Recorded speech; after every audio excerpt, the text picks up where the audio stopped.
Okay, hello everybody. My name is Mone. I am going to show you how to automate in InDesign. Starting off by setting up a document. I for some reason always go to a tabloid size, which is 11 by 17. I'm going to this as one. Turn off facing pages. And then hit create. Okay, all right. So this is pretty simple. There's actually a lot of ways to automate options or texts in InDesign. All right, so we'll just select one of the shape tools. I do the ellipse. Let's see here. I probably need to put a fill. We'll do pink or magenta. All right, and then there's actually a few ways to automate with different objects and different purposes of automating. I think the most common one used everywhere is control paste, or sorry, copy paste. All right, so the benefit of doing this is that you can just push two buttons and it's quick. And then, but the only you just have to move this around to where, okay. The next one is probably exclusive to Adobe apps. Would be where you hold Alt and you can move. This is kind of nice because if you hold it, you can just kind of place the object where you want it. So the other thing that you can do is you can actually select all of them, and then you can copy all of them. See? So depending on which objects or how many objects you have selected, if you hold Alt, and also this is applicable with Control, copy and paste, you can make things a lot faster by automating. All right, the next way to, or the next option on how to duplicate things pretty fast is to go to step and repeat. You can do this as a grid, but with just right here, it'll repeat the last action that you did in the artboard, and so, or you can change it to where it's a grid. It'll just create the different rows for you, columns. What you can do is you can mess with the offset so you can bring it closer or further away, but I've never really used this option. The other thing that you can do is you can go to styles and you can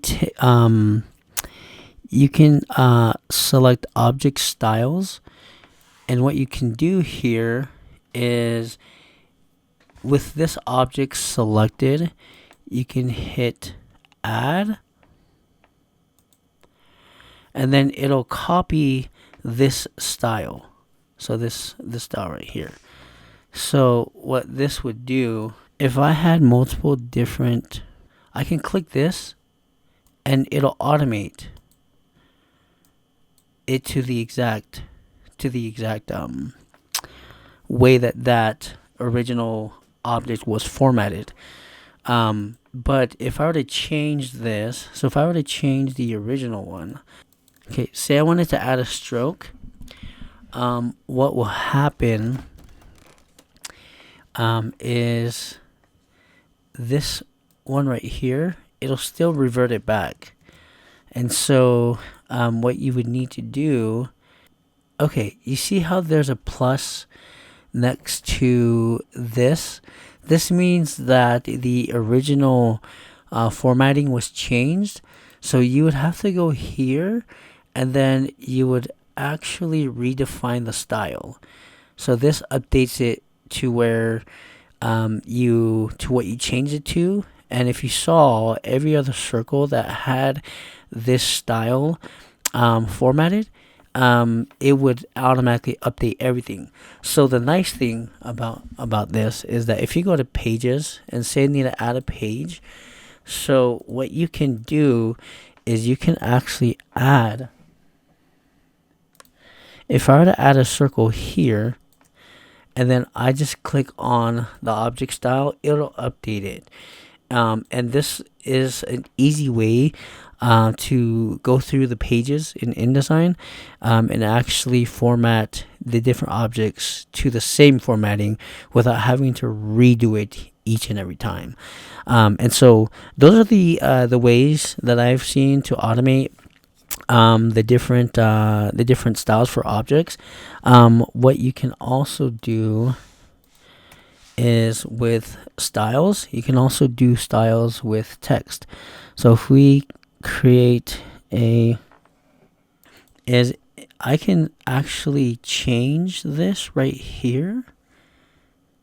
We'll do 2 different cells. So I'm going to do it right here, and then I'm going to hit that, right click, and fill placeholder text. Okay, and then probably what I'll do is one more right here, and then I'm going to come right here, and I'm going to add,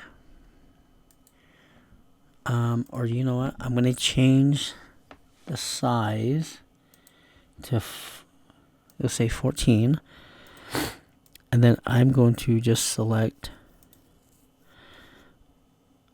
all of these. Whoops. And then I'm going to select red, and then also I'm going to change the typeface to something else, anything else. Let's do this one. Okay. All right. So what you can do is you can go to Window, and then you would go to Styles, Paragraph Style. Let me double click it.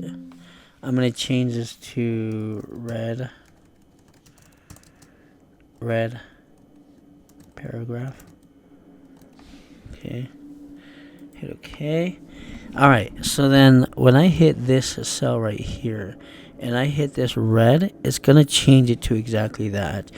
And you can apply this to every page. And so if I'm just going to change it to random colors. So cyan, and just do black. Alright, so I change it, right? Okay, so you would have to, since these are 2 different aspects of the document, one is a title and then the other one is body, is the body text, then it's recommended to actually to create a new style. You can click another one here, and then we'll rename this to, we'll just put title style. Okay, so that way I know. So since I created this one, this one was created or was selected when I created the style. Then if I were to click here and then click title, it'll automatically change it. So this is kind of nice if you're making like a book with different chapters. You can apply the style across the titles and then also the body. It makes things way easier. Anyways, that is 2 different ways of automating styles with different types of aspects on your documents or your compositions that you're creating. So first one was with the objects, which I just did with a circle, and then also with text. And you can change the body or the paragraph, and then you can change the title. You can create all of these styles, so that way it makes your workflow way more efficient. All right, thank you.